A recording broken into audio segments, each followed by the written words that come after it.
All right, let's talk Miami Dolphins. It's obviously been a disappointing start to the season for Miami, and there are rumors abound when it comes to head coach Mike McDaniel and his tenure with the Miami Dolphins. And we've got an interesting update on that. Some insider has some information about a direction that the Dolphins could be going if something happens. And guess what? It looks like that something is happening. We'll get to all that in just 1 second. But first, I'm Nick. That is Andrew, and this is Saturday Morning Inspection.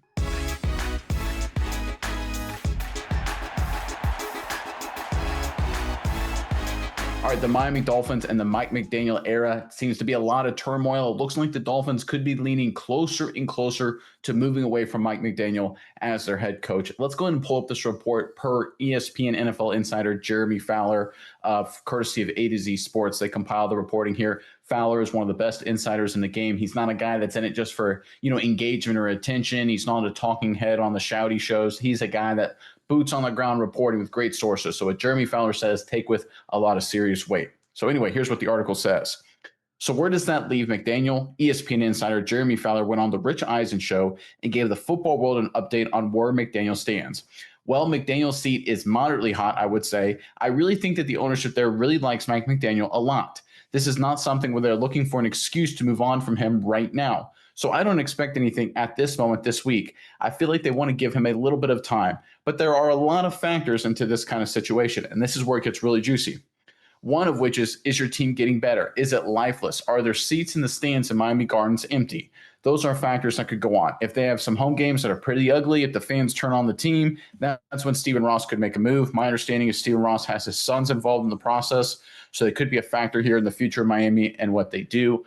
There is some corrections there about Stephen Ross having his daughters involved, not his sons there. Maybe a little mistake there from Fowler. But basically, the takeaway here is the ownership group, Ross, they don't want to fire Mike McDaniel right now. They personally like him. They like working with him, all that stuff. But they're looking for factors that could really change their mind. If something looks like the fan base is losing interest, right? Ross, like all owners, right? They're businessmen. They're looking for the economic side of things. And if the economics turn south, that's when the Dolphins seem poised to make a move. And what gets really interesting here is when it comes to the NFL, obviously the thing that drives everything is viewership, is ratings, and that's where things get very dicey for the Dolphins right now, which means a Mike McDaniel change, I think, is coming. Let's pull up our next report here. This is courtesy of a post on X via Barry Jackson. He posted, incidentally, I can't recall a recent local Dolphins TV rating as low as an 8.5 on Sunday. Nearly 92% of Dave, Broward, Monroe homes chose not to watch. I wonder how many have stopped watching because 25 years of exasperation makes them feel anxious or sick. That number is horrifically bad, terribly bad. It's not like the Miami Marlins are like in the middle of the NLDS or anything like that. There's no other massive sporting conflict, and the NFL is king anyway. And look, the Miami Hurricanes are good, so there's some football fever around South Florida. So there's a lot of reason for sports fans, football fans in Miami to want to turn on the TV on Sunday. They just aren't, and they aren't doing it in drastic numbers. This is a sign. This is an indicator. Per Jeremy Fowler, the insider, right? He's saying, listen, Ross, all he wants to make the change if the economics go bad. That's basically what he's saying. He doesn't want to make a change. He's not looking for a reason, but if the numbers are what the numbers are, he'll make a change. Guess what, guys? The numbers are what the numbers are. They are quite awful. And if you look at the Dolphins team, usually when you have bad numbers, it's because you got a third string quarterback, right? You don't have any talent, right? You don't have any big plays. It's boring and bad football, right? You see this like the Cleveland Browns a few years ago when they just were on like their eighth quarterback. It was just, they couldn't score points. It was bad football. They were a losing team. Ratings went in the tank, right? That just happens sometimes. The Dolphins have their quarterback. They have Jalen Waddle. They have A-Chain. They got some guys that are exciting. Darren Waller made some plays, right? Out of nowhere, right? I know Tyreek Hill is hurt, but they still got some playmakers. And despite that, people are like, I don't want to watch. It's so bad. It's too bad. I cannot watch Mike McDaniel. I cannot watch this iteration of this Dolphins squad. And this is one of those leading indicators because once you lose the stay-at-home fans, the viewers on TV, everything else slides. There are people that spend the money on the season tickets that'll then turn them over for pennies on the dollar through StubHub or Ticketmaster or whatever. So you'll get some people in the stands, right? You'll lose a little bit of the crowd, even though we've seen some numbers right now that the crowd is dwindling right now when it comes to Miami.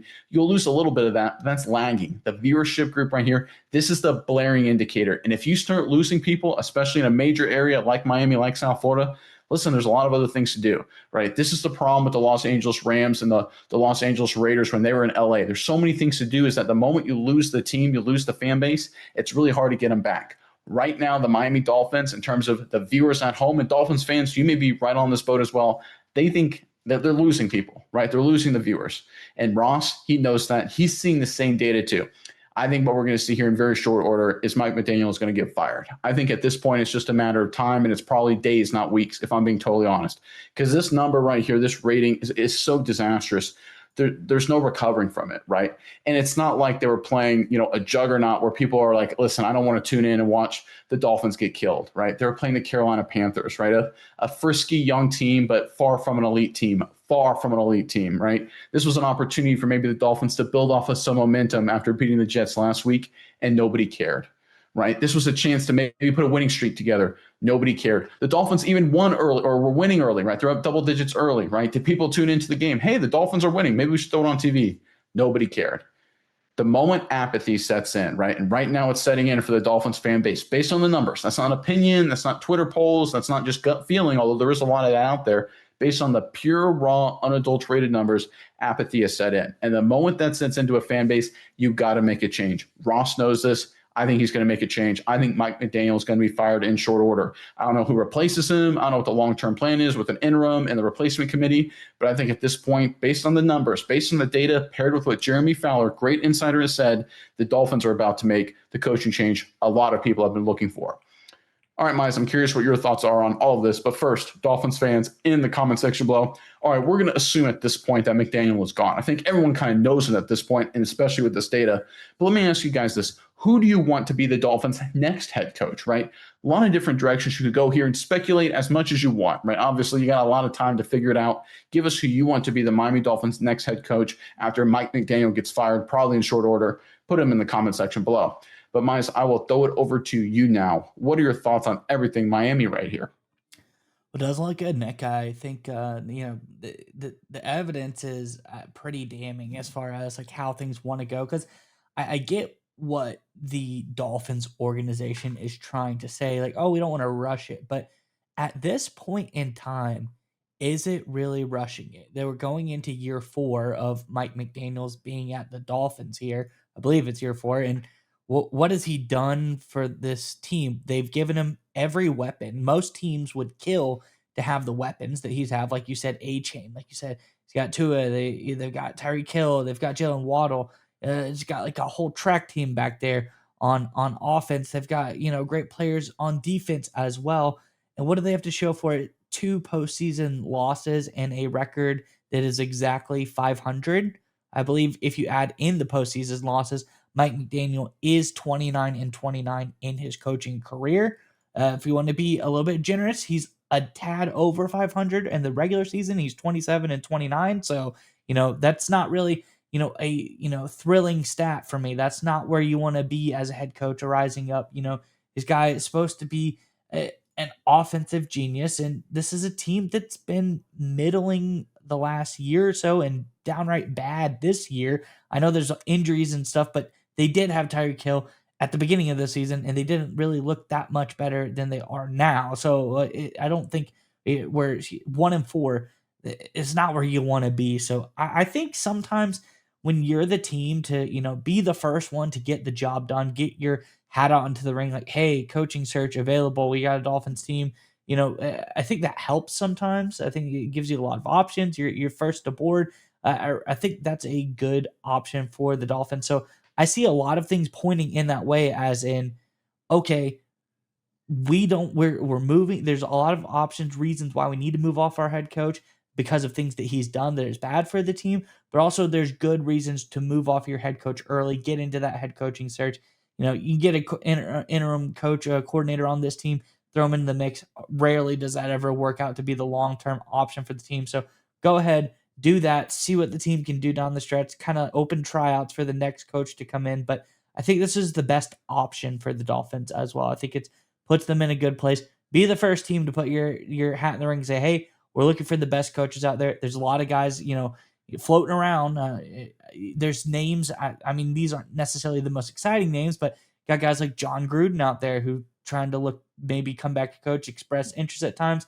I don't think Bill Belichick's tenure in college football may be long for this world after another, rough season for them. Maybe he wants some revenge on the Patriots, come back divisional opponent type of thing going on. So there's a lot of coaches out there, and I think there's a good opportunity for the Dolphins to get a head start on that coaching search. So I agree with you. I think that Mike McDaniel is not long for this Dolphins world, and I think all indicators are pointing that it's going to be, like you said, sooner rather than later.